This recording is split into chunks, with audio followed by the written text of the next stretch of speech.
Here's Country Music News International. My name is Christian Lamitschka. Today on the show we have the lovely Paige King Johnson. Paige, we heard that you came to the music business, or similar to the point, by the fact your grandpa was the first one who gave to you an instrument. Yes, he did. I was 10 years old, and he bought me my first guitar. I had been playing music for a while. I grew up playing piano and singing in my church and all that stuff, but he really kind of saw that spark for music and how much I enjoyed it. And so he figured, what happens if we put a guitar in this girl's hands? And so that Christmas, that was my Christmas present from him, was a guitar, and it's been the best thing ever for me. And it started this whole journey that has now led to my whole career. So, by the way, how will you describe the music you are playing? It's definitely country. I grew up listening to a lot of classic country artists like Loretta and Patsy and Waylon Jennings and Merle Haggard and all of that.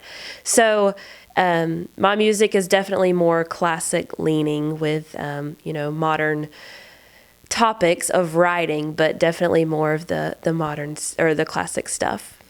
Someone told me you write your songs by yourself. I co-write all of my songs. So there's another person who's helping me because, it's always nice to have another person bouncing ideas off of. But I absolutely love writing. It's one of my favorite things to do other than performing is, being able to sit down and knowing that you have these ideas and you can, talk with the person that you're writing with and you can come up with this story and you can walk away after, 3 hours of writing and have this story that can connect to so many people. How old were you when you wrote your first song? I was 17. I didn't start songwriting until right before I moved to here to go to college. And so up until then, I had just been listening to stuff and singing what I heard on the radio all the time and wrote my first song when I was 17. What can people expect to see when they visit one of your concerts? Oh, that's hard. I'm all about songs and letting the songs speak for themselves. I'm also a person who loves talking and interacting with people one-on-one. So, not as much of the crazy party entertainer as I am more of trying to put on a good show and create good music and a good experience for people to be able to enjoy and something that they're going to want to go home and talk about, 2 or 3 days afterwards, and creating an environment where people can, connect on a deeper level with music and just things that happen in life that you're talking about in your songs. Tell us a little bit about the experience you made since you moved to Nashville. Oh, well, I realized that I'm not half as good as what I thought I was. This industry has a way of knocking you down sometimes and humbling you, which has only made me a better performer and songwriter and an artist altogether. But, it really teaches you and brings out in you the reason why you came and that that the only thing that you can do is music. And that's been one of the biggest things that I've learned and realizing that this is what I was made to do. When you can share the stage with an artist of your choice, who will you pick up? Oh, that's like asking a parent their favorite kid. I would have to say right now Loretta Lynn. Loretta Lynn is one of my biggest influences, and I know she is on in the later parts of her life. And so, to be able to share the stage with her and just to be able to watch her perform and to be able to say that I was part of that show would be an absolute dream. When you have one choice in your music career, and which will it be?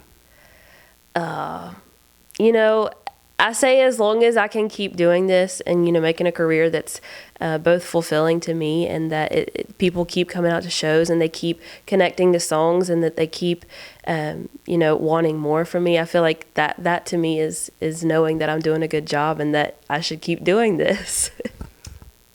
When you think between the time you came up with the idea that you want to go to the music business and now, were your parents supportive? Absolutely. And, I couldn't do this without the support of my family. They're absolutely great. And, they're probably the inspiration to a lot of the songs and stuff that I've written in my life. But they were absolutely supportive, and they still are to this day. And, they're happy to see me doing something that I love. And that's fulfilling to me. And so as long as I'm doing something like that, then they're absolutely happy. And I'm so grateful for it. So, by the fact that the most artists have a double life. Hannah Montana. Yeah.